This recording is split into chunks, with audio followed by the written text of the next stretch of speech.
Munafik itu mencoba mengelabui Allah, padahal mereka menipu diri sendiri. Cirinya apa? Ibadahnya aja susah. Mau sholat susah, malas. Wala yadhkurunallaha illa qalila. Dengar adzan orang semangat, ini malah mengeluh. Tadi adzan, sekarang sudah adzan lagi. Oh, masya Allah. Hati-hati. Ada demikian. Rapat katanya muslim, diajak kemudian sholat susah. Ibadah susah. Ayo kita sholat dulu. Sholatkan nomor 2. Nomor 1 apa? Makan dulu aja. Masya Allah. Banyak. Dia hati-hati. Akan ada tiba masa di mana muncul sifat-sifat munafik, sifat nifak yang bisa menjadikan kita jadi sulit untuk mendekat pada ketentuan agama. Jika sudah muncul tanda-tandanya, maka antum tinggalkan segala hal itu. Di antaranya apa? Seringkali mendengarkan hal-hal yang bertentangan dengan nilai-nilai keislaman. Itu tinggalkan. Budaya yang tidak sesuai dengan Islam, jauhi, tinggalkan. Pemikiran tidak sesuai dengan Islam, tinggalkan. Makanya negara kita sebetulnya sudah membentengi diri dari pemikiran-pemikiran yang bisa melemahkan nilai-nilai beragama. Di antaranya apa? Bahkan dijadikan dasar negara. Saya sampaikan tadi dalam kesempatan waktu subuh di Al-Faruq. Negara kita itu menjamin. Dasar negara kita itu menjaga konsepsi agama.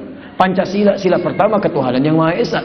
Cara memahaminya ditafsirkan di pasal 29 Undang-Undang Dasar. Ayat 1 sampai dengan ayat 2. Negara menjamin kemerdekaan tiap-tiap penduduk untuk memeluk agamanya masing-masing dan beribadah menurut agama dan kepercayaannya itu. Ayat yang keduanya, ayat 1-nya negara berdasar atas ketuhanan yang Maha Esa. Ya, negara kita itu menjaga konsepsi agama, dijaga supaya agama-agama ini hidup dalam kebaikan. Caranya bagaimana? Silahkan, dijamin oleh negara. Kerjakan keyakinan kita sesuai dengan keyakinan kita. Dijamin, itu jaminan negara.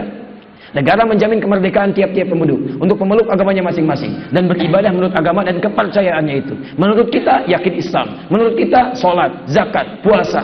Ayo, dijamin oleh negara. Bahkan di pembukaan Undang-Undang Dasar langsung disebutkan atas berkat rahmat Allah yang Maha Kuasa. Allah, mau ditafsirkan apa lagi? Jadi sesungguhnya kalau ada orang hidup di muka bumi Indonesia ini membuat kita jauh dari Allah yang Maha Kuasa, membuat kita jauh dari ibadah kepada Allah, itu sesungguhnya bukan hanya menjauhkan kita dari agama, tapi sudah melawan ketentuan undang-undang negara kita. Di sebetulnya di negara kita nggak boleh ada liberal, nggak boleh ada plural. Pluralisme itu nggak boleh, liberalisme nggak boleh, komunisme nggak boleh. Kenapa? Karena bertentangan dengan undang-undang. Nggak bisa, nggak bisa. Hati-hati, dengan negara sudah bertentangan, dengan agama sudah bertentangan. Jika ada orang-orang seperti itu membuat kita jauh dari agama, tinggalkan. Sepakat di sini?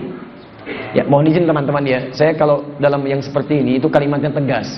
Karena orang liberal sekarang itu berbahaya, lebih berbahaya dibandingkan kemusyrikan. Liberal itu bisa membuat Anda bahkan atau orang-orang yang mendapatkan hidayah bisa kehilangan hidayahnya. Orang musyrik tobat masuk Islam, yakin. Liberal menghambat orang untuk bisa masuk Islam. Pak, saya mau masuk Islam, bagaimana caranya? Gak usah, semua agama sama. Menuju pada Tuhan yang sama. Cuman caranya beda-beda. Pak, saya punya masalah apa? Saya suka sesama jenis, Pak. Itu fitrah bagi Anda. Sejak lahir memang fitrah Anda begitu. Luar biasa. Maka hati-hati ya teman-teman, budaya, tradisi dari luar. Kalau nggak paham, tinggalkan. Saya suka lihat anak-anak muda itu, mohon maaf, sebagian ada yang dibolongi telinganya itu. Pernah nggak gali sejarahnya? Jangan-jangan cuma antum lubangi aja, nggak pernah tahu itu. Itu juga budaya yang tidak tepat. Di tempat asalnya, kalau satu orang dilubangi telinganya satu yang kanan, tandanya homo. Kalau tambah satu lagi, itu homo yang satu sudah bergaul dengan yang lainnya. Makanya kalau antum melihat sesuatu kebudayaan nggak sama dengan kita, ada sesuatu yang tidak tepat, jauhi, tinggalkan. Nggak tepat. Paham ya? Maka kalau kita ingin kuat dalam beragama, tidak seperti kita menggenggam bara ini, maka salah satunya jauhi pemikiran-pemikiran, budaya-budaya yang bisa menjauhkan kita dari keyakinan kita kepada Al-Quran dan Sunnah. Paham di sini? Satu. Tapi ingat, Nabi menyebut orang ini yang berusaha menanggalkan ini dengan as-sabirin, orang-orang yang penyabar. Kenapa disebut penyabar? Mustahil kalimat sabar dilekatkan pada keadaan kecuali keadaannya tidak mudah. Jadi ketika Anda berhadapan dengan orang-orang itu, kita mesti banyak sabar karena tekanannya tidak mudah. Sekarang lihat, dia yang punya media, dia punya perlengkapan, dia punya peralatan, dia punya segalanya. Yang baik nampak jadi buruk, yang buruk dikemas jadi semakin baik. Orang diarahkan pada pemikiran dan sebagainya. Sehingga seakan-akan mereka benar semua, yang lain salah. maka tidak mudah mengatasi itu. Disebutlah kemudian dengan as-sabirin. Tidak disebutkan kalimat sabar dalam Al-Quran kecuali bersanding dengan liku-liku ujian yang tidak mudah. Quran surah kedua ayat 155, posisi paling kiri sebelah atas. Lihat ayatnya. Walanabluwannakum bisyai, kami akan uji setiap kalian dengan berbagai macam jenis ujian. Umum.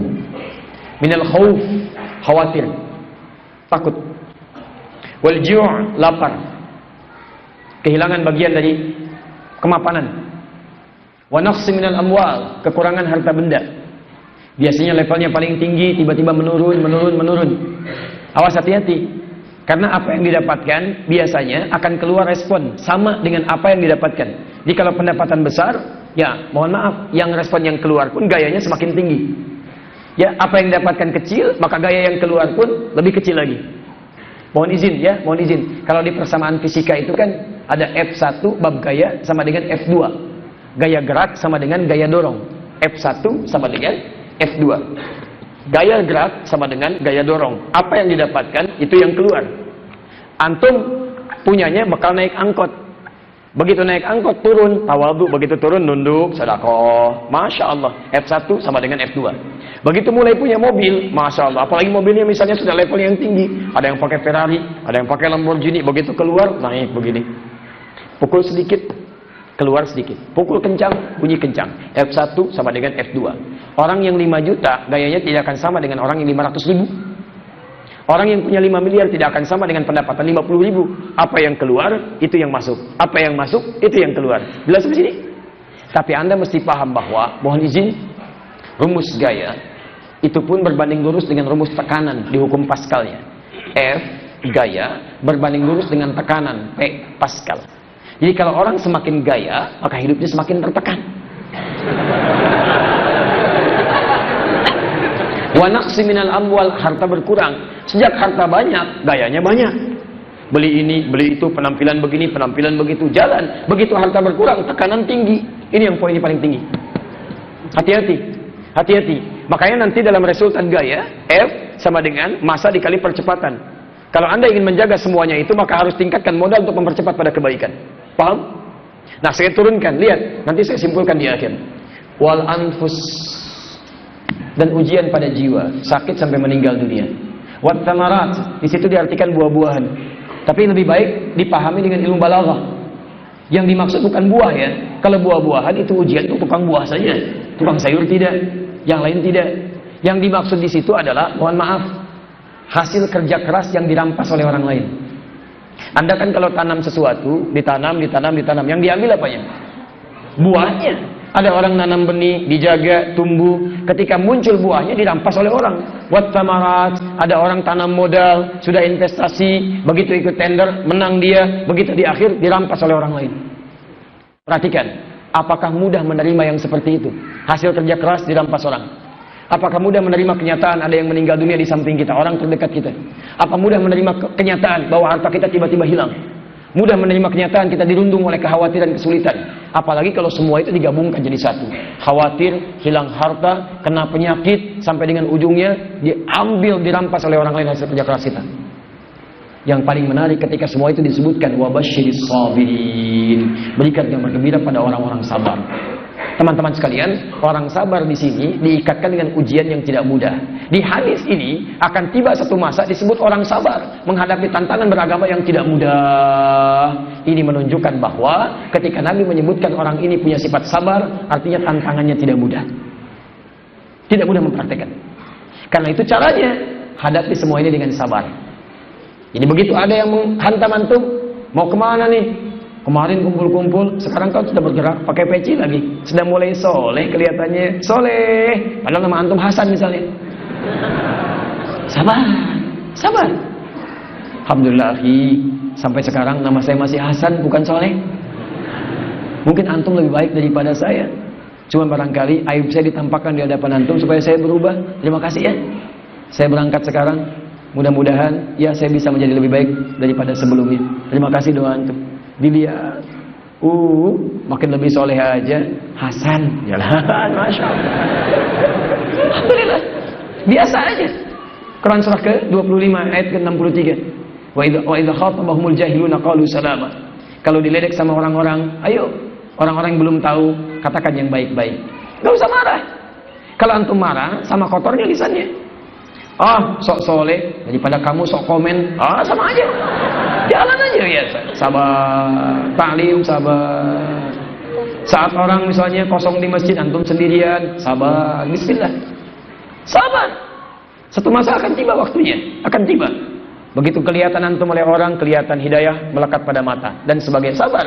Tapi sabar itu bukan diam, berusaha dengan baik, doakan, cari jalan. Saya pernah berikan bimbingan pada satu warga di satu komplek. Kompleknya bagus, 95% muslim, masjidnya bagus, cuma yang ke masjid kosong, satu saf kurang. Saya bilang, kenapa Pak? Nggak tahu, pada nggak ke masjid. Masya Allah. Terus Bapak sudah pernah ngajak? Diam. Yuk sekarang begini caranya, kita kumpul ya. Antum berapa orang nih? 5 orang. Bismillah. Ayo kita lihat. Nanti Sabtu besok kita beli buah. Antum beli buah. Kumpul, cari database-nya. Siapa warganya yang muslim yang ke masjid? Kalau sudah terkumpul, ayo. Begitu setelah subuh hari Sabtu, kan weekend tuh kita tengok ke rumahnya. Begitu dia, Assalamualaikum. Waalaikumsalam. Tumben Pak kemari? Iya, tadi kami di masjid nggak lihat Bapak, dikira sakit. Ini ada buah. Masya Allah. Dapat buah di hari itu. Sakit sih enggak Pak? Katanya, oh iya, tadi nggak kelihatan di masjid. Besoknya ke masjid dia. Yang lainnya lagi, Masya Allah, tiba-tiba nggak usah pakai buah, pada ke masjid semuanya. Pada ke masjid. Itu menarik. Kadang-kadang dikasih situasi yang Allah membuat kita itu untuk lebih dekat. Akan ada aja. Dulu pernah ada kasus kami menerima informasi, tapi Allahu a'lam validitasnya. Ada orang, Masya Allah, mohon izin ya, jam 9 pagi adzan, Allahu Akbar, Allahu Akbar, ribut orang sekampung datang, sekomplek datang. Dia berhenti, kenapa? Gila kamu katanya. Adzan jam 9. Apa orang ini bilang? Kalian yang gila. Tadi saya jam 5 adzan nggak ada yang datang. Sekarang jam 9 adzan kalian pada datang. Saya jam 5 adzan nggak pada datang. Jam 9 datang kalian malah pada datang katanya. Coba dicek, ada situasi-situasi yang kadang-kadang bisa membuat kita itu lebih peka dalam berpikir. Jadi teman-teman sekalian, kita kembalikan ke sini. Jadi kalau ada orang-orang seperti itu, situasi tidak menyenangkan, antum bersabar. Sabar, belajar sabar. Mau tahajud malam, ada bola, sabar. Sabar. Biasa nonton bola sampai begadang, sabar. Pindah ke tahajud, tinggalkan pelan-pelan. Berpikir yang lebih logis lagi. Bola malam ini bisa dilihat besok. Antum tahajud malam ini belum bisa tentu dapat besok. Yang besok dengan yang sekarang beda. Siaran bola malam ini dengan besok sama aja. Apa yang antum dapatkan? Dan informasi bisa didapatkan. Ayo tanya, saya nggak pernah nonton bola, nggak ada kerjaan. Saya tinggalkan. Antum tanya, hafal saya. Ya, kemarin ya, yang terbaru sekarang ini Barcelona lawan Madrid ketemu, jadi champion Eropa, menang Barcelona, skornya 3-2. Saya hafal itu. Pertama Messi dia golin, ya, kemudian selanjutnya golin lagi sampai dengan 2-0, dibalas lagi kemudian oleh Asensio, kemudian setelah itu dibalas lagi sampai 2 sama, terakhir ditutup dengan 3-2. Saya hafal itu. Morata sebelumnya di Juventus dipinjamkan oleh Madrid, balik lagi ke Madrid, sekarang dia pindah, Morata itu diambil oleh Chelsea, sekarang di Singapura terus sedang bertarung di sana. Saya hafal itu. Pelatih Manchester City Pep Guardiola sebelumnya dari Madrid pindah ke Bayern Munchen, sekarang pindah ke Manchester City. Chelsea-nya Antonio Conte, sebelumnya sekarang dia di Juventus, diangkat oleh Italia jadi pelatih kepala, sekarang pindah kemudian ke Chelsea. Manchester United. Siapa Manchester United? Jose Mourinho. Jose Mourinho sebelumnya di Madrid, sebelumnya lagi di Chelsea. Gagal dia dipindahkan ke Manchester United. Paham saya? Mau tanya apa? Spanyol. Kemarin liganya juaranya Real Madrid, pelatihnya Zinedine Zidane. Saya hafal. Sebelum Zinedine Zidane, Carlo Ancelotti pindah ke Bayern Munchen. Dia dapat juara Piala Jermannya, tapi Liga Jermannya nggak dapat, dia kalah DFB Pokalnya.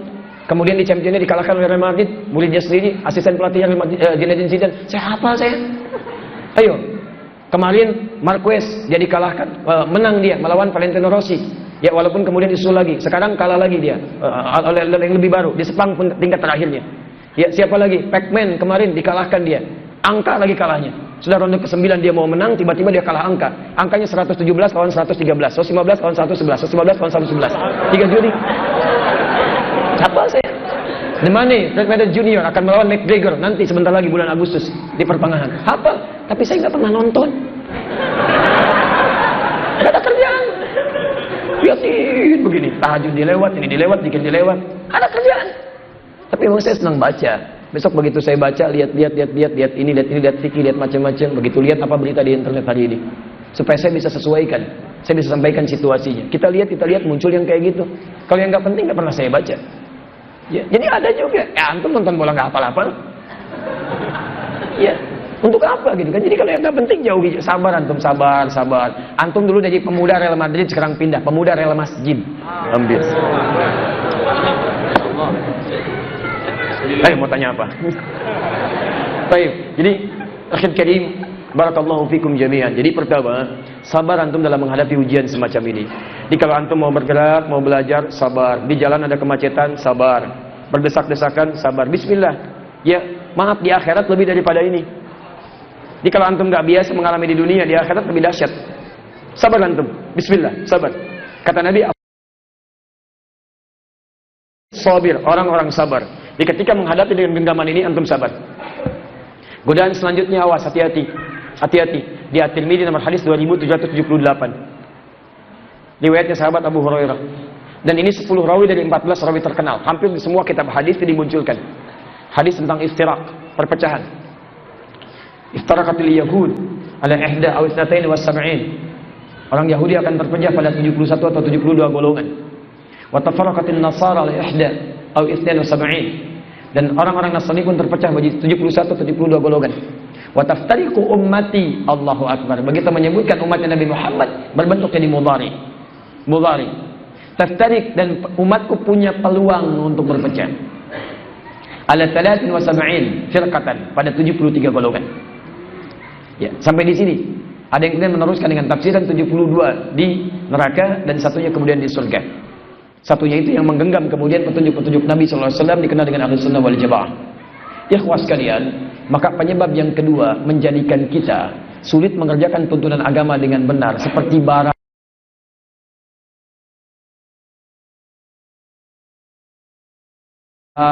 Bara itu kalau sudah panas kan gerah, kalau sudah gerah kadang-kadang nggak nyaman, saling bertengkar, saling berpisah, saling macam-macam. Salah satunya adalah kecenderungan untuk saling berpecah. Ini. Maka saya sudah pernah terangkan tadi di Al-Faruq. Ayo ambil ayat-ayat yang mengajak kita untuk bersatu dalam kebaikan, tapi dengan manhaj yang benar. Ini arahannya, ini Qur'annya, ini hadisnya, ini manhaj. Kalau semua satu sudah, jangan saling berpecah. Mungkin ada kemudahan seperti tadi fikih ikhtilaf. Yang satu kunut, yang satu tidak. Ada enggak? Oh, ada keterangannya. Kunut boleh? Boleh. Yang tidak boleh juga? Oh iya, ini juga tidak. Yang tidak kunut boleh, yang kunut boleh. Sudah, satu manhaj. Walaupun manhajnya berbeda, pilihannya lain, tapi manhajnya sama, nggak ada masalah. Tetap yang salah yang tidak sholat subuh. Itu kita tinggalkan. Selesai. Mau ruku silahkan, mau sujud silahkan, lutut duluan boleh, telapak tangan duluan boleh. Selama satu manhaj boleh. Yang salah pakai kepala duluan. Selesai. Jadi kalau urusan-urusan yang demikian kembali pada ketentuan, benar ambil, tidak benar jauhi. Jauhi. Apalagi kalau dalam urusan akidah, zero tolerance. Toleransi yang paling baik adalah menghargai orang lain dengan cara tidak mencampuri urusan mereka. Cuman di Islam ada teorinya. Quran surah kedua ayat 256, paling kiri sebelah bawah. La ikraha fid din. Tidak ada paksaan dalam beragama. Quran surah Al-Kafirun, lakum dinukum waliyadin. Anda percaya dengan apa yang Anda yakini, silahkan, itu urusan Anda. Kita tidak ikut campur. Supaya mereka juga silahkan dengan kenyamanan mereka. Tapi kita berdakwah dengan kelembutan.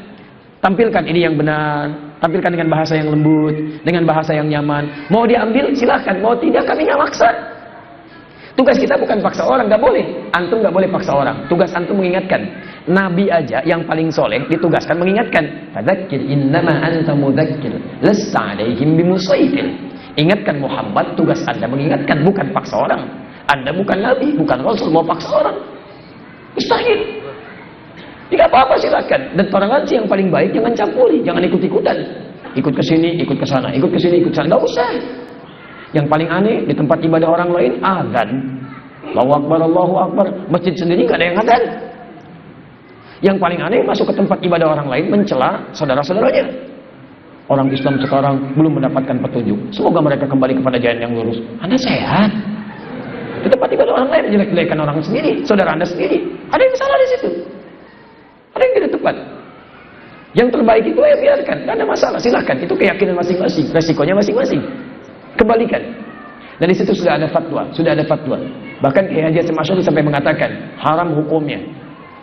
Masuk ke tempat ibadah orang lain, ikut-ikutan ke tempat ibadah orang lain, atau mengenakan bizayyihim, mengenakan pakaian khasnya. Ini sudah ada atribut-atribut yang tidak tepat, nggak boleh digunakan. Nggak boleh kalau itu menjadi khas, ciri khas bagi kepercayaan yang lainnya. Jangankan kepercayaan, pakaian khusus pria dan wanita aja nggak boleh dipakai oleh kita secara terbalik. La'anallahu al-muhannitsina minan nisa minar rijal wal mutarajjilati minan nisa. Allah melaknat laki-laki yang ke perempuan-perempuanan, pakai baju perempuan dan sebagainya, supaya menampilkan hal-hal yang tidak nyaman, hanya ingin membuat orang tertawa, pakai pakaian perempuan, pakai macam-macam, atau dandan seperti perempuan, itu dilaknat oleh Allah. Kemana-mana dapat laknat. Sama wal mutarajjilat, dan perempuan yang kelaki-lakian. Sudah betul-betul perempuan mau jadi laki-laki, potong rambut, tampil gini, pakai pakaian laki-laki, itu dilaknat juga oleh Allah. Dapat laknat. Hati-hati.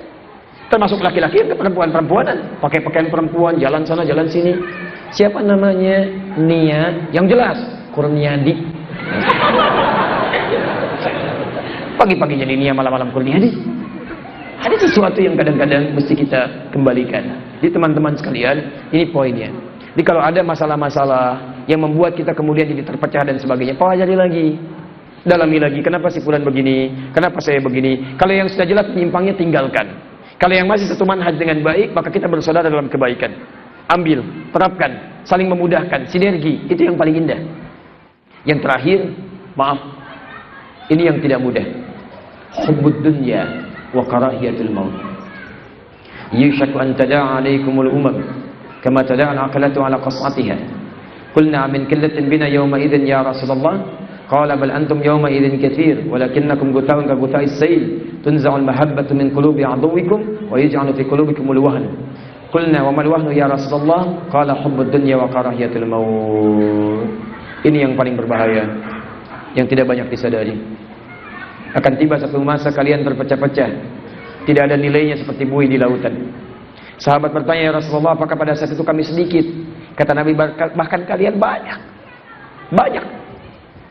Cuman banyak kalian gak ada maknanya, seperti direbutkan, manisan diperebutin oleh yang lainnya. Seperti buih di lautan, dihempas sekarang habis. Kenapa? Karena muncul penyakit wahan. Sampai dengan penyakit wahan ini, orang-orang yang tadinya segan dengan Islam, segan, punya karisma, tiba-tiba hilang, nggak ada nilainya. Udah hancurin aja, paling-paling besok demo, udah demo nggak ada lagi. Udah serang aja, paling-paling Depok meratap begini begitu, ntar lupa lagi, hilang lagi, selesai, nggak ada nilainya. Palestina begini, nggak ada nilai, macamnya. Allahu Akbar. Kecil, rendah. Kenapa? Wahan. Wamal wahnu ya Rasulullah. Apa wahan itu ya Rasulullah? Hubbud dunya wa karahiyatul maut. Terlampau mencintai dunia sehingga tidak siap menghadapi kematian, tidak suka dengan kematian. Intinya apa? Dunia, loba dengan dunia. Disitulah kemudian Muslim gagal, hancur total di Spanyol, Andalusia 1492, sampai mendapatkan inkuisisi luar biasa. Saya kalau guru saya cerita itu sedihnya luar biasa. Orang Islam itu waktu itu dibantai, habis diambil, itu sampai-sampai dilukiskan. Mohon maaf, darah itu sampai naik itu ke mata kaki. Dan ketahuan, orang Islam ketahuan dari telinganya, ini dipotong dulu. Dipotong, karena bekas bulunya kelihatan bersih putih.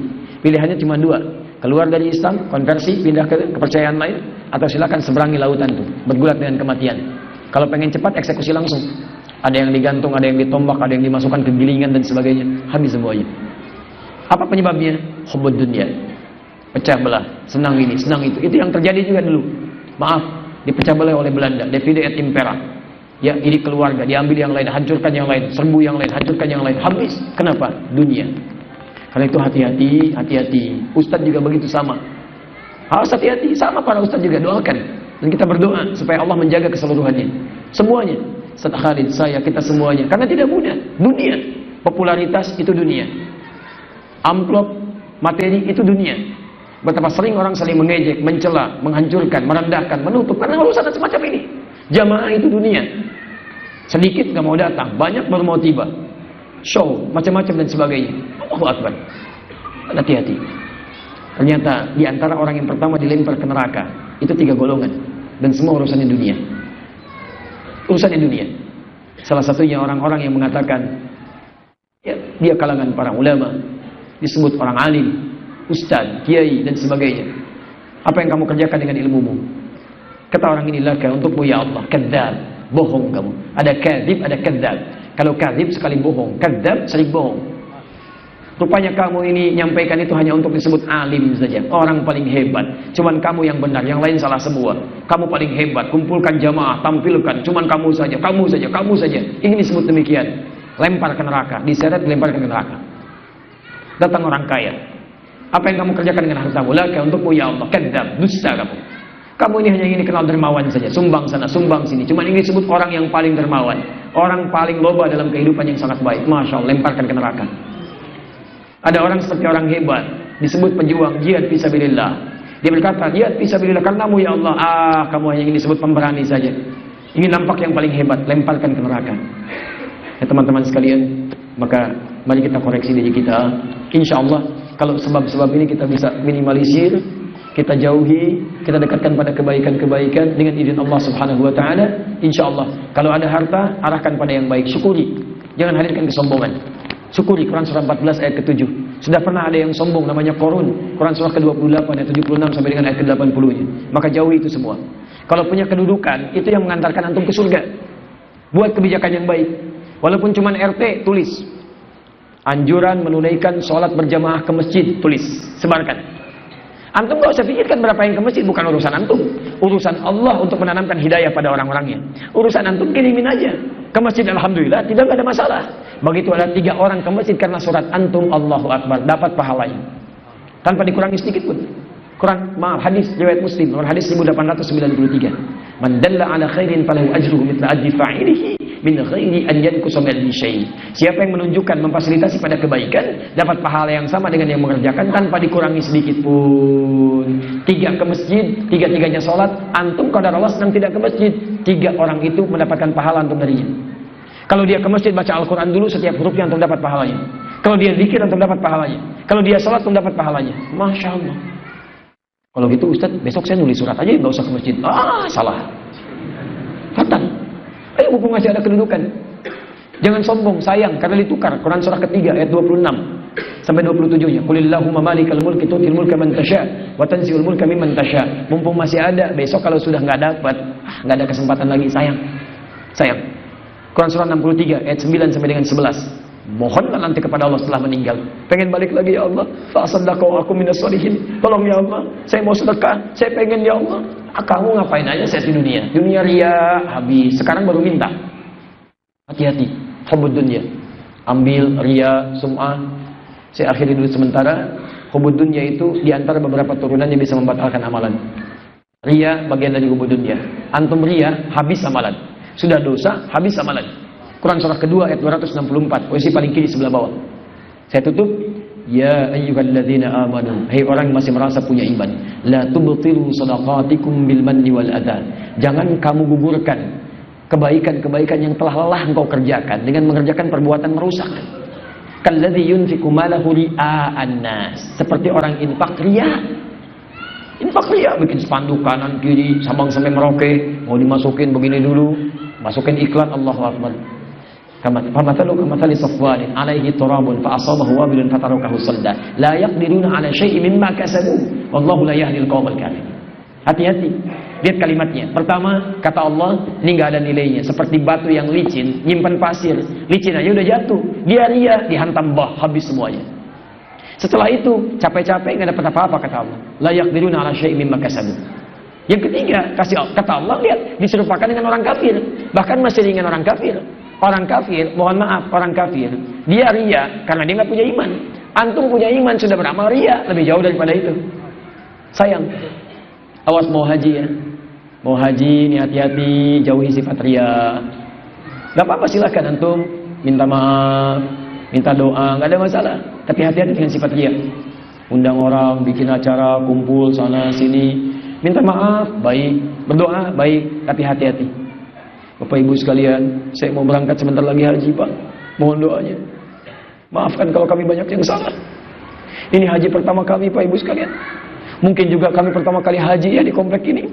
Yang lain mungkin belum pernah haji ya, Pak RT belum haji, Pak RW baru kami yang berangkat ini. Mudah-mudahan kami doakan di sana Anda semuanya bisa berhaji. Masya Allah, pahalanya habis sebelum dia berangkat ini.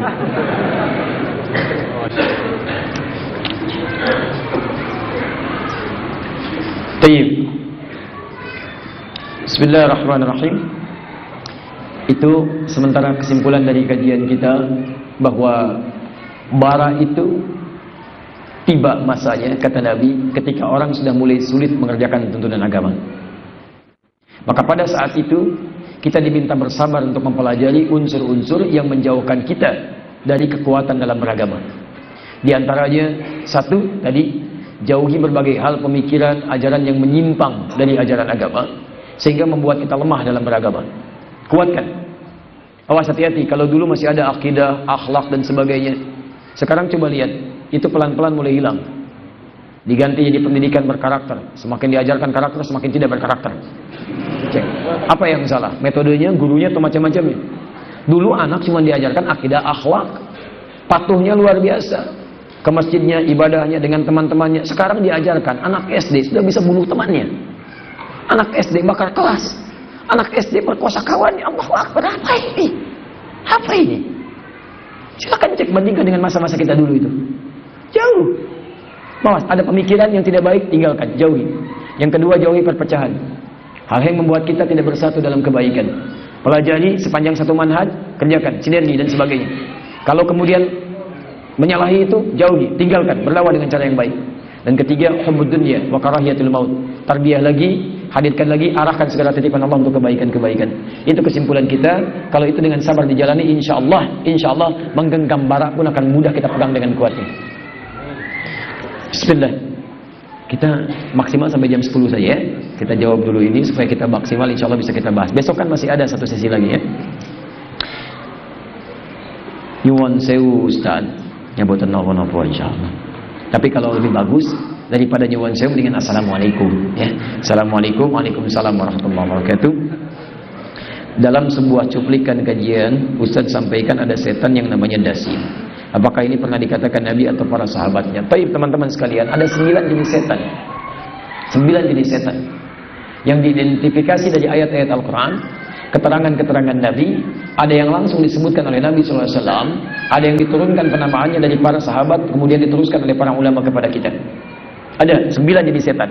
Saya berikan tadi, Anda sebutkan dasim misalnya. Tapi isyaratnya kan ada di Quran surah kedua Al-Baqarah ayat 102. Posisi paling kiri, dari atas sampai ke tengah. Lihat pertengahan ayatnya. Ini bicara tentang sihir. Sihir berasal dari setan. Ketika menyebut setan ada tugasnya, memecah belah kehidupan rumah tangga. Setan rumah disebut dan dinamai dengan dasim. Wattaba'u ma tatlu syayatinu ala mulki Sulaiman wa ma kafara Sulaiman walakinna syayatina kafaru. Setan yang kafir, bukan Sulaiman alaihi salam. Yu'allimuna an-nasa as-sihra wa ma unzila 'ala al-malakaini bi Babil Harut wa Marut wa ma yu'allimani min ahadin hatta yaqula innama nahnu fitnatun fala takfur fayata'allamuna minhuma ma yufarriquna bihi bainal mar'i wa zawji. Ada yang dipelajari dari setan-setan yang memecah belah kehidupan rumah tangga.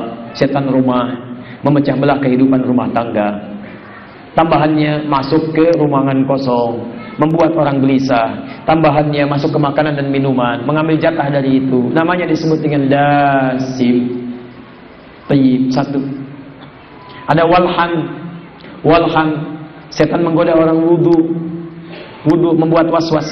Pernah antum merasakan ketika sudah wudu, kayaknya wudu enggak, batal enggak, wudu enggak, pernah begitu? Itu walhan.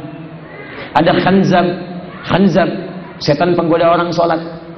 Di Abu Dawud hadis 666, khanzab namanya. Hati-hati. Jika Anda sudah mulai bertakbir, hati-hati kata Nabi, begitu Anda mulai bertakbir, fayaqulu udhkur kadza, Allahu Akbar. Setan goda, ingat ini ya, ingat itu ya.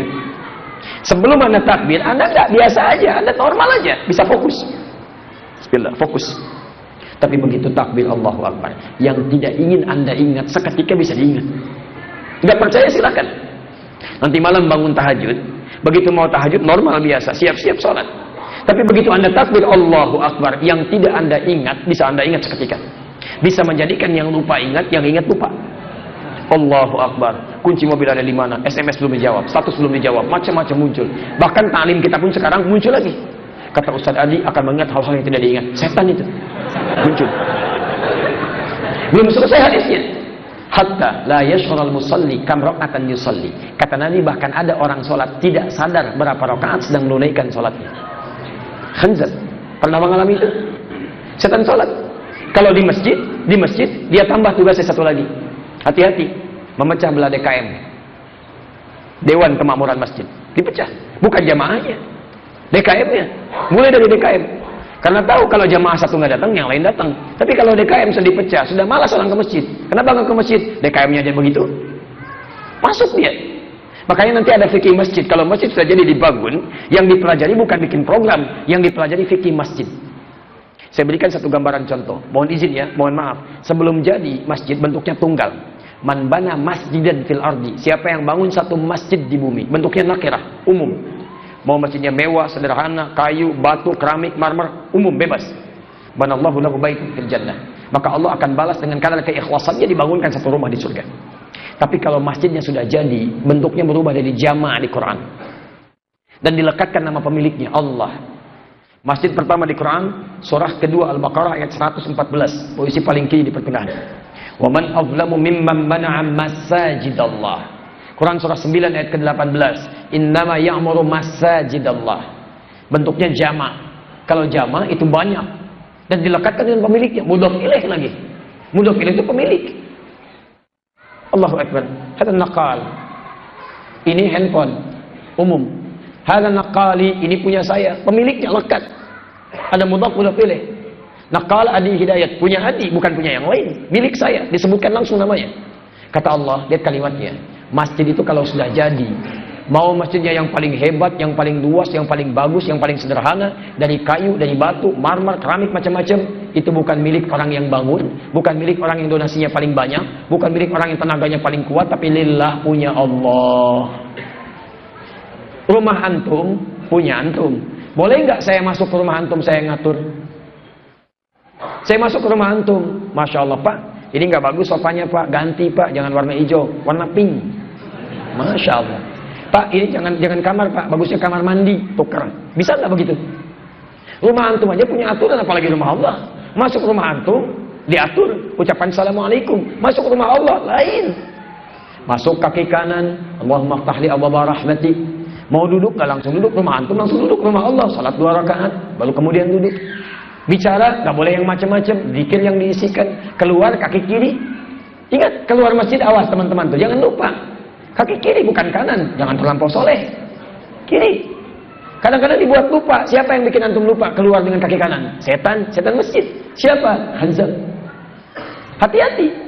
Makanya setan membuat suasana di masjid itu kadang-kadang, awas jangan dikira nggak ada setan, ada. Dibuat jadi sesuatu yang tidak menyenangkan. Masjid, awas, kan punya Allah. Harta yang masuk diatur oleh Allah. Masjid Al-Irsyad sekian, Al-Faruq sekian, Sabilur Rasyad sekian, diatur. Untuk apa? Sesuai dengan kemaslahatan yang ada di masjid. Bukan dikoleksi. Sampai Jumat ini, saldo masjid kita sudah sampai 500 juta. Mushaf tidak ada. Kamar mandi kotor. Karpet sudah nggak enak dipakainya. Dan sebagainya. Mukena untuk para akhwat tidak ada. Space sudah tidak nyaman. Saldo banyak. Antum ini ngapain ngumpulin saldo? Ngitung-ngitung yang bukan punya antum. Capek-capek, nggak ada kerjaan. Dihitung bagus, tapi disalurkan lebih baik. Disalurkan untuk apa? Kepentingan masjid.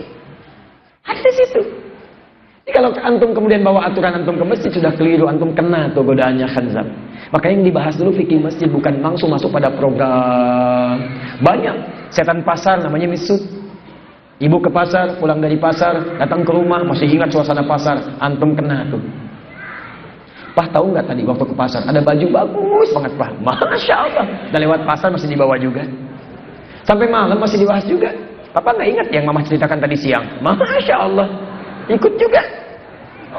Coba deh para akhwat itu kalau sedang belanja, ayo begitu mau transaksi azan berkumandang, Allahu Akbar, Allahu Akbar, sampingnya masjid.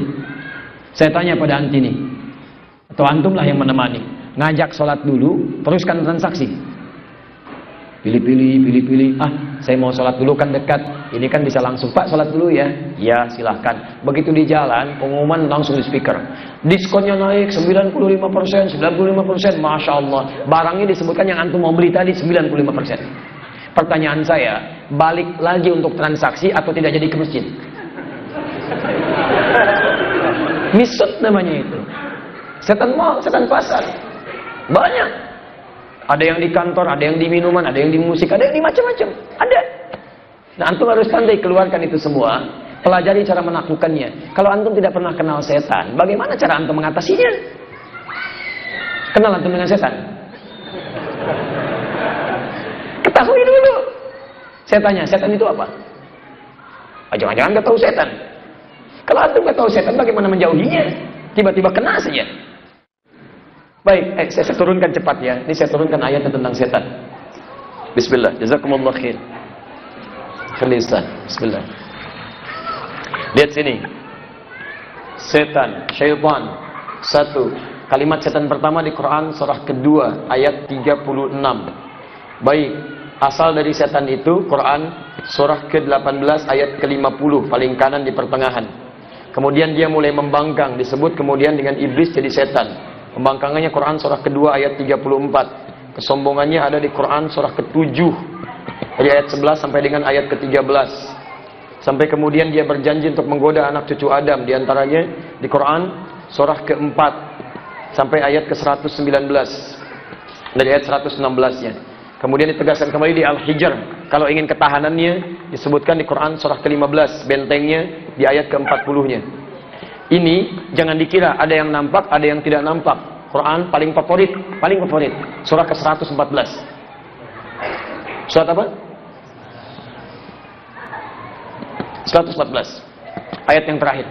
Minal jinnati wan nas. Baik, lihat sini, teman-teman sekalian.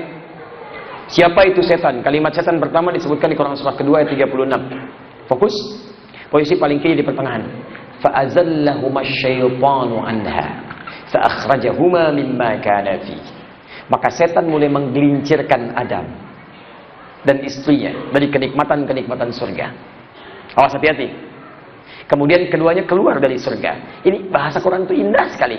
Kalau tergelincir itu, antum jatuh apa naik? Oh, jangan katakan Allahu a'lam, tergelincir pasti jatuh, nggak ada tergelincir naik. Kenapa kamu naik? Tergelincir? Nggak ada.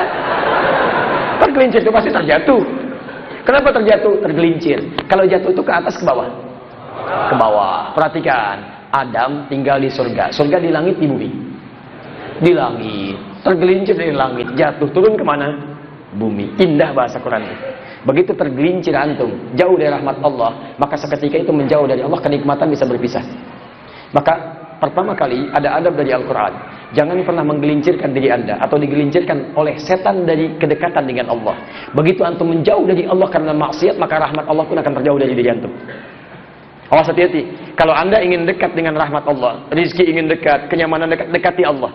Anda menjauh dari Allah, tergelincir dengan maksiat, akan menjauh semuanya itu. Seseorang ingin misalnya memberikan infak, sudah disiapkan di kantongnya. Tiba-tiba ketika diberikan, orangnya sedang main kartu begini, jadi nggak ngasih. Perhatikan bagaimana maksiat menjauhkan antum dari rahmat. Jauhi. Poinnya adalah siapa yang menggelincirkan? Setan. Saya tuliskan di sini, syaitan. Satu, ketemu setan ini. Siapa setan ini? Pelan-pelan. Disebutkan di Quran surah 18 Al-Kahf ayat ke-50. Posisi paling kanan di pertengahan. Wa idh qulna lil malaikati isjudu li Adam fasajadu illa iblis. Awas, hati-hati. Kana minal jinni fafasaqa an amri rabbi. Pelan-pelan. Ketika disebutkan di Quran surat ini, fokus. Wa idh qulna lil malaikati isjudu li Adam fasajadu illa iblis. Ketika kami firmankan pada para malaikat untuk sujud hormat kepada Adam, semuanya hormat kecuali iblis. Disebutkan iblis. Dari mana asal setan itu adalah iblis? Lihat sini. Fokus. Teruskan. Quran surah kedua ayat 34. Sebelum dia menggoda Adam, dia pun disebut dulu dengan iblis. Iblis. Perhatikan. Ayatnya sama dibukanya. Quran surah kedua ayat 34. Sama. Paling kiri di pertengahan, agak sedikit ke atas. Wa idh qulna lil malaikati isjudu li Adam fasajadu illa iblis. Iblis aba wastakbara wa kana minal kafirin. Iblis. Jadi begitu dia enggak sujud kepada Adam, tidak menghormati Adam, mohon izin, mohon maaf, maka disebut dengan iblis oleh Al-Quran. Iblis. Lalu mengatakan kepada Allah Subhanahu wa taala, diklarifikasi. Lihat ketika Allah kemudian sampaikan Quran surah ke-7 ayat 11 sampai dengan 13.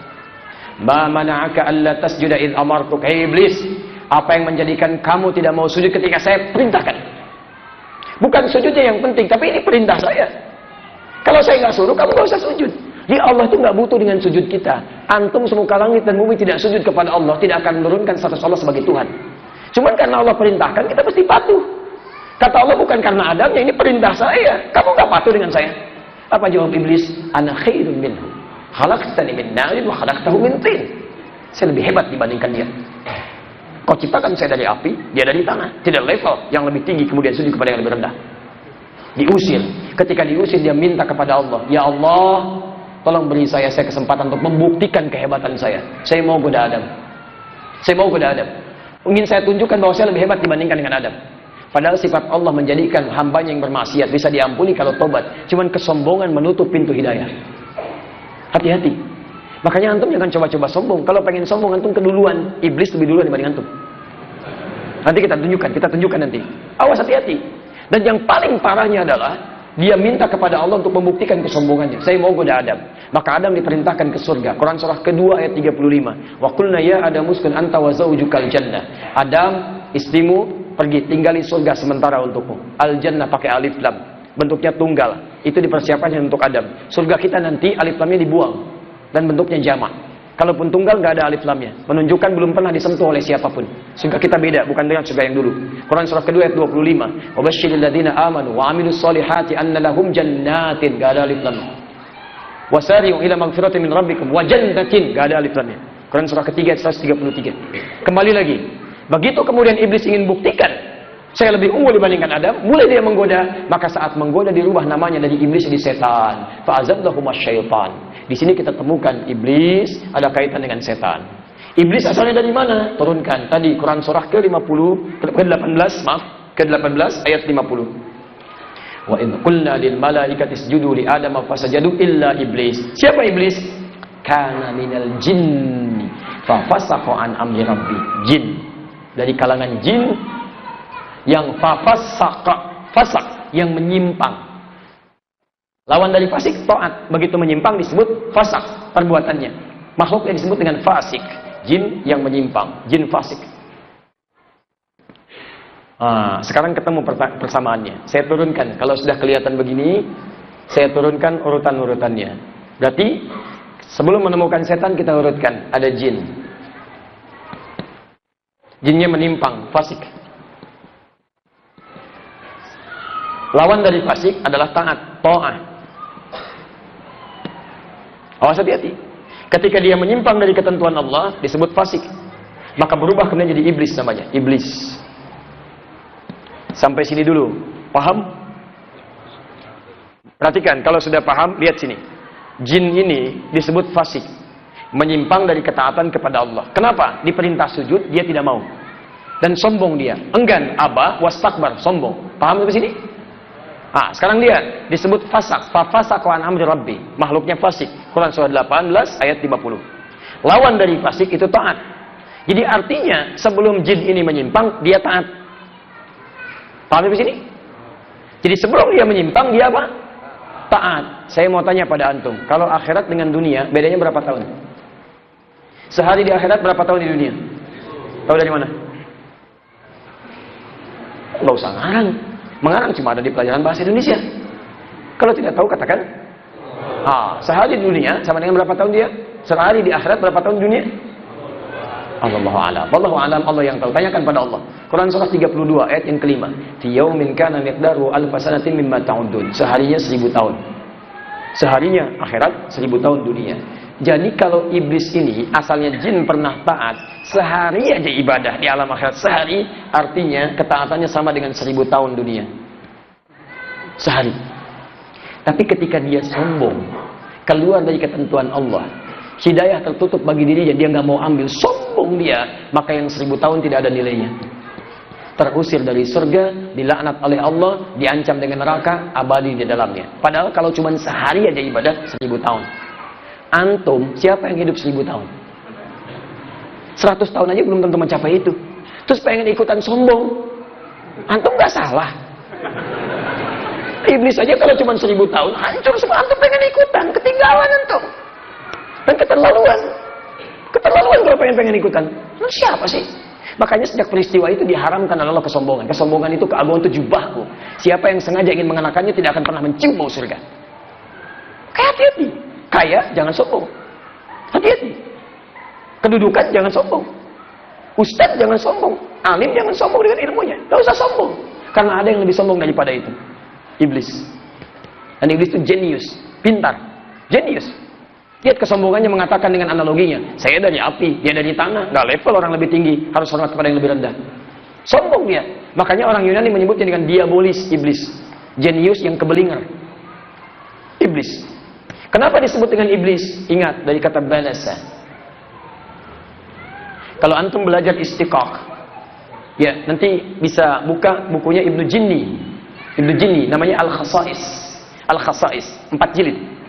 Jadi di situ ada teori setiap kalimat dari akar kata, kalau ditukar-tukar hurufnya, itu salah satunya punya kesesuaian, punya kesamaan akar kata makna, walaupun ujungnya nanti bisa berbeda, tapi punya kesamaan. Misal, ini kalau kita tukar nih, ada labisa, ada balasa. Labisa, lam, ba, sin. Labisa yalbas, sama hurufnya, lam, ba, sin. Ini ba, lam, sin. Kalau ini labisa, ini artinya yang baik menutupi yang tidak baik. Ada yang baik menutup yang tidak baik. Ini aurat kita ini nggak baik. Kalau kelihatan antum nggak suka. Antum nggak suka. Begitu tampak nggak suka. Nggak percaya silahkan buka aurat tuh. Kelihatan banyak orang. Antum nggak akan suka. Antum pergi antum tutupi dan sebagainya. Makanya ketika antum tutupi pakaiannya disebut dengan libas. Libas dari kata labisa, antum tutupi. Yang baik menutup yang tidak baik, yang tidak ingin dilihat. Tapi sebaliknya, kalau kemudian lamnya dipindahkan ke tengah, jadi bam, ba, lam, sin, itu yang kotor menutup yang baik. Ini baik, ditutup sama yang kotor, sehingga ketutup. Seakan-akan yang baiknya sudah nggak nampak lagi. Itu balasa. Makhluk yang tertutupinya disebut dengan iblis. Nih, kenapa disebut dengan iblis? Ingin menunjukkan bahwa pada dirinya sedang tertutup oleh kotoran-kotoran keburukan. Begitu sombong, nutup semua kebaikannya. Paham? Baik, jadi makhluk ini ketika disebut iblis, dia baru sombong. Dia belum mengajukan proposal kepada Allah untuk menggoda Adam. Cuma menunjukkan keangkuhannya aja, tertutup oleh keburukan. Iblis baru setelah dia minta pengajuan ingin goda Adam. Begitu menggoda Adam, lihat, berubah namanya langsung jadi setan. Saat disebut iblis, baru sombong. Quran surah 2 ayat 34. Wa idh qulna lil malaikati isjudu li Adam fasajadu. Fasajadu semua sujud illa iblis. Aba wastakbar. Enggan, sombong, belum menggoda. Tapi begitu menggoda Adam, Quran surah kedua ayat 36, fa'azallahuma syaitan. Dirubah namanya dari iblis jadi setan. Beda antara setan dengan iblis. Kalau ini sudah makhluk yang tertutup oleh keburukan. Kalau syaitan dari kata syatana, sudah sifat. Setiap hal yang menjauhkan dari kebaikan dan rahmat Allah Subhanahu wa taala. Segala yang menjauhkan dari rahmat Allah, dari sifat-sifat Allah, dari sifat-sifat kebaikan dari Allah, itu syaitana. Nah kerjanya syaitana. Kalau melekat pada satu benda, satu makhluk hidup atau tidak, maka dia menjadi syaitan. Baik kelihatan atau tidak, itu syaitan. Baik iblis menggoda Adam supaya jauh dari Allah. Ketika sifat itu melekat pada dirinya disebut dengan setan. Paham? Karena iblis itu asalnya dari jin. Jin itu tidak nampak. Jin tidak kelihatan. Makanya disebut dengan jin. Setiap huruf, setiap kalimat dibuka dengan huruf jim, kemudian nun, itu artinya nggak nampak dalam pandangan. Jin disebut jin, nggak nampak dalam pandangan kita. Janin dalam perut perempuan, tidak nampak dalam pandangan kita. Kenapa disebut janin? Karena ada di dalam perut perempuan, tak nampak dalam pandangan kita. Bayangkan kalau janin kelihatan. Itu janinnya sedang bergerak. Masya Allah. Tertutup. Jannah, jin, nun, ta, jannah, surga. Kenapa disebut jannah? Karena belum nampak sekarang dalam pandangan kita. Maka jin disebut jin karena fitrahnya tersembunyi, tidak kelihatan. Tidak kelihatan. Jadi kalau ada jin melakukan penampakan, itu jin sedang keluar dari fitrahnya. Jin bermasalah. Jin punya masalah. Karena fitrahnya tidak tampak. Apalagi kalau ada manusia mencari-cari penampakan jin, lebih bermasalah. Tapi dia berjubah, Ustaz, gak peduli. Walau jubahnya selebar Batman misalnya, tetap salah. Salah. Hati-hati. Lawan dari jin itu ins. Ins.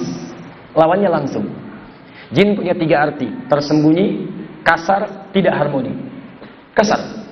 Ins punya 3 arti. Lawan langsung dari jin. Kalau jin tersembunyi, ins nampak. Kalau jin kasar, ins itu lembut. Al-unsu, lembut. Lembut. Beda dengan jin. Makanya belum pernah ada orang kemasukan jin jadi lembut. Ada orang kemasukan, datang ke Masjid Al-Irsyad. Assalamualaikum Ustaz, mau izin ikutan taklim. Kemasukan jin, mustahil. Mustahil. Kalau tidak kata-katanya meracau, tindakannya mengacau. Silakan cek. Ruqyah jadi gini, jadi gitu, macam-macam. Saya dapat tadi pertanyaan, saya baca, Masya Allah. Keluarga saya Ustaz diduga kerasukan jin. Begitu di ruqyah, main silat katanya. Masya Allah. Kalian bisa bayangkan. Manusia tidak lembut, ins. Makanya disebut lembut, ins. Ada pernah orang baru dilahirkan langsung mencela? Nggak ada. Begitu lahir langsung mencela. Mama, kenapa mama melahirkan saya? Nggak ada. Nangis lembut, saking lembutnya, Masya Allah. Walaupun lahir dari rahim perempuan yang lain, kita sayangi, kita belai, halus kita ciumi, karena lembut. Lembut. Makanya konvensi dunia dalam peperangan pun tidak pernah melukai anak-anak. Karena itu kalau ada tembak anak-anak, bunuh anak-anak, itu orang lebih daripada jin perilakunya. Itu cek tuh yang kemarin, tembak anak, bunuh anak, bom anak dan sebagainya, itu lebih daripada jin itu. Sudah keluar dari nilai kemanusiaan itu. Ins. Harmoni. Makanya dilarang kita berkata kasar. La yaskhar qaumun min qaum ya ayyuhalladzina amanu la yaskhar qaumun min qaum, enggak boleh saling cela. La yaghtab ba'dukum ba'dha, enggak boleh saling bergibah. Hati-hati. Kenapa? Karena kita itu makhluk lembut, makhluk halus. Yang halus itu kita, bukan jin. Antum makhluk halus. Makhluk halus antum itu. Lembut. Jadi kalau orang berkata kasar, mencela dan sebagainya, caci maki, pasti ada yang salah. Karena kita itu halus. Harmoni, tidak berpecah. Kalau ribut macam-macam pasti ada yang salah. Makanya di Quran kalimat jin seringkali disandingkan dengan ins sebagai perbedaan tampak di antara keduanya. 18 kali disebutkan dalam Al-Quran. Ya ma'syarul jinni wal wa ma khalaqtul jinna wal ins. Dan kalau dijamakkan pun jamaknya ins muncul. Jin dijamakkan jadi jinnah. Jin jamaknya jinnah. Ins jamaknya nas.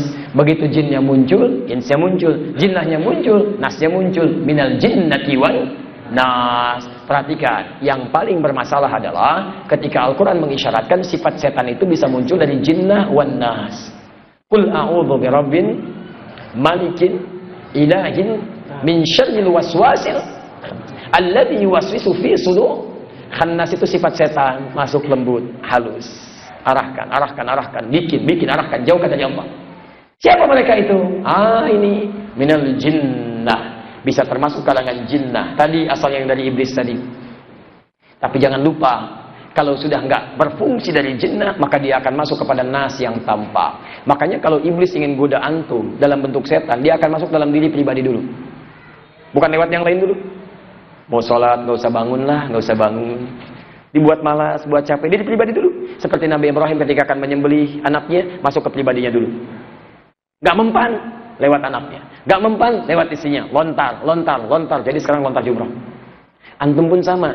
Begitu gak masuk lewat antum, tiba-tiba mau tahajud, anak-anak tadinya biasa dibikin nangis sama setan. Ummul Bashar. Hati-hati.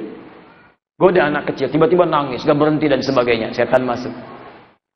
Gak masuk lewat situ, masuk lewat barang, TV. Tiba-tiba tayangan bola muncul. Gak jadi tahajud. Hati-hati. Tiba-tiba ini muncul, itu muncul, makanan muncul, mau taklim, begitu lewat, itu tuh ratu, raja tuna, ini yang paling enak, Masya Allah. Mampir dulu, ketinggalan, begitu taklim, habis, setan. Jadi kalau misalnya ibu mau tahajud, yang akhwat, Masya Allah, sudah siap-siap, tiba-tiba suami panggil, Ma, sini dulu. Kenapa Pak? Temenin Papa. Apa? Nonton bola. Masya Allah. Kan mau sholat nomor 2, nomor 1 ini. Saat yang bersamaan berarti suami ibu sedang menjadi, bukan saya yang bilang, antum sendiri. Ini jenis-jenisnya, nama-nama tadi itu bisa melekat pada jin, bisa melekat pada diri pribadi manusia sendiri. Tadi ada godaan dari jin. Kalau dipraktekkan bagian pengikutnya. Makanya disebutkan di Quran, "Wa may yattakhidhish syaitana qarinan fasa'a qarina." Siapa yang menjadikan setan teman, maka sekaligus jadi temannya, sekaligus jadi setan dia. Paham ya? Jazakumullah khair.